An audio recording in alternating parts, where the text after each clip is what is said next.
Chapter 19, The Inventing Room, Everlasting Gobstoppers and Hair Toffee. When Mr. Wonka shouted, "Stop the boat!" the Oompa Loompas jammed their oars into the river and backed water furiously. The boat stopped. The Oompa Loompas guided the boat alongside the red door. On the door it said, "Inventing Room, Private, Keep Out." Mr. Wonka took a key from his pocket, leaned over the side of the boat, and put the key in the keyhole. "This is the most important room in the entire factory," he said. "All my most secret new inventions are cooking and simmering in here." Old Fickelgruber would give his front teeth to be allowed inside just for 3 minutes. So would Broadnose and Slugworth, and all the other rotten chocolate makers. But now, listen to me. I want no messing about when you go in. No touching, no meddling, and no tasting. Is that agreed? "Yes, yes," the children cried. "We won't touch a thing." "Up to now," Mr. Wonka said, "nobody else, not even an Oompa Loompa, has ever been allowed in here." He opened the door and stepped out of the boat into the room. The 4 children and their parents all scrambled after him. "Don't touch!" shouted Mr. Wonka, "and don't knock anything over." Charlie Bucket stared around the gigantic room in which he now found himself. The place was like a witch's kitchen. All about him, black metal pots were boiling and bubbling on huge stoves, and kettles were hissing and pans were sizzling, and strange iron machines were clanking and spluttering, and there were pipes running all over the ceilings and walls. And the whole place was filled with smoke and steam and delicious, rich smells. Mr. Wonka himself had suddenly become even more excited than usual, and anyone could see that this was the room he loved best of all. He was hopping about among the saucepans and the machines like a child among his Christmas presents, not knowing which to look at first. He lifted the lid from a huge pot and took a sniff. Then he rushed over and dipped a finger into a barrel of sticky yellow stuff and had a taste. Then he skipped across to one of the machines and turned half a dozen knobs this way and that.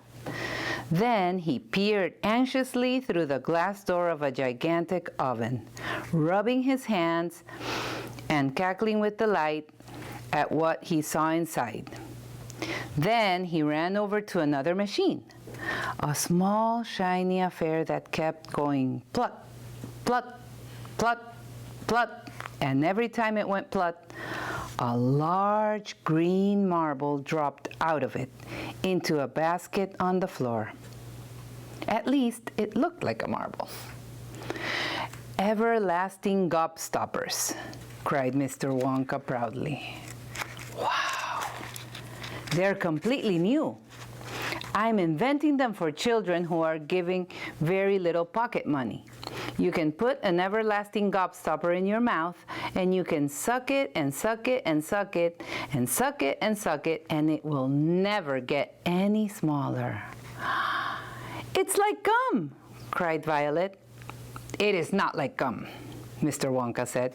"Gum is for chewing, and if you tried chewing one of the gobstoppers here, you'd break your teeth off. But they taste terrific, and they change color once a week. And they never get any smaller. They never disappear. Never. At least, I don't think so. There's one of them being tested this very moment in the testing room next door. An Oompa Loompa is sucking it. He's been sucking it for nearly 1 year now, without stopping, and it's just as good as ever. Now over here," Mr. Wonka went on, skipping excitedly across the room to the opposite wall, "over here I'm inventing a completely new line of toffees." He stopped beside a large saucepan. The saucepan was full of thick, gooey, purplish trickle, boiling, and bubbling. By standing on his toes, little Charlie could see inside it. "That's hair toffee!" cried Mr. Wonka. "You eat just one tiny bit of that, and in exactly half an hour, a brand new, luscious, thick, silky, beautiful crop of hair will start growing out all over the top of your head. And a mustache, and a beard." "A beard?" cried Veronica Salt. "Who wants a beard, for heaven's sake?"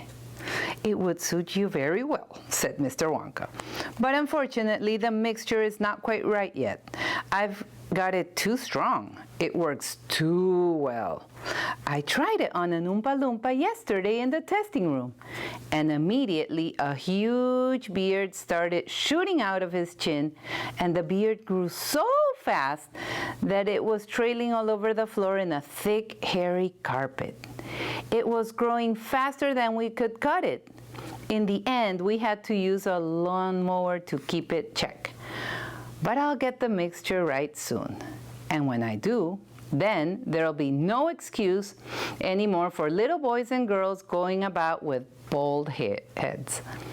"But Mr. Wonka," said Mike, "little boys and girls never do go about with—" "Don't argue, my dear child. Please don't argue," cried Mr. Wonka. "It's such a waste of precious time. Now, over here.